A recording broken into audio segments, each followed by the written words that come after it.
Bonjour à tous, moi c'est Colline. Après quelques années passées au Liban, j'ai décidé de poser mes valises à Marseille pour garder un peu de soleil et de Méditerranée.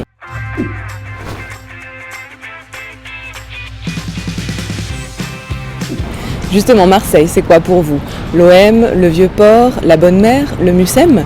Effectivement, c'est un peu tout ça, mais moi aujourd'hui j'ai décidé de vous parler de son port maritime qui accueille de plus en plus de bateaux de croisière, plus 10% en 2014 et 465 escales en 2015. Alors c'est une manne économique importante, mais aussi polluante. En tout cas, c'est ce qu'a dénoncé cet été l'association France Nature Environnement, car ces gros bateaux qui peuvent accueillir comme celui-ci plus de 4000 passagers utilisent un carburant très polluant, y compris quand ils sont à quai. Concernant les solutions techniques, évidemment, l'installation de filtres sur les navires de croisière serait un premier pas, puisque ces filtres, comme sur les voitures notamment, ces filtres enlèvent une énorme partie des particules fines. Les bateaux ne sont pas tous équipés de filtres. D'autres solutions techniques qui existent sont l'électrification des quais, c'est-à-dire que le bateau, quand il rentre à quai, plutôt que de continuer à tourner sur ses moteurs diesel pour fournir l'électricité dont le bateau a besoin, il puisse se brancher directement à quai.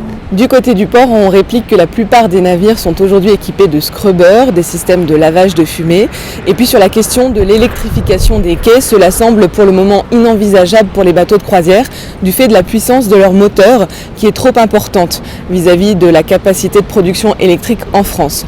Alors moi je suis quand même allée leur demander ce qu'il est possible de faire face à cette pollution que personne ne nie. La réglementation sur les carburants marines a changé en 2010. Ils sont depuis obligés à passer à du fuel à basse teneur en soufre. Donc avant on était à 5 ppm et aujourd'hui ils sont passés à 1 ppm depuis 2010 et en 2020 ils auront une obligation de passer à un fuel à 0,1 ppm. D'autres solutions, par exemple fournir du gaz naturel liquéfié qui lui a des facteurs d'émission bien moindres que du gasoil marine. Il reste malgré tout encore du boulot puisque le port le reconnaît lui-même par ses propres relevés. Le trafic maritime est le second contributeur en termes de rejet de soufre à Marseille après le trafic routier. Alors, vous me direz, on ne va pas s'arrêter de voyager. Effectivement, c'est à chacun d'essayer de revoir ses modes de déplacement pour limiter cette pollution invisible. Et vous, qu'êtes-vous prêt à faire? C'est sur cette question que je vous laisse méditer et que je vous dis à bientôt.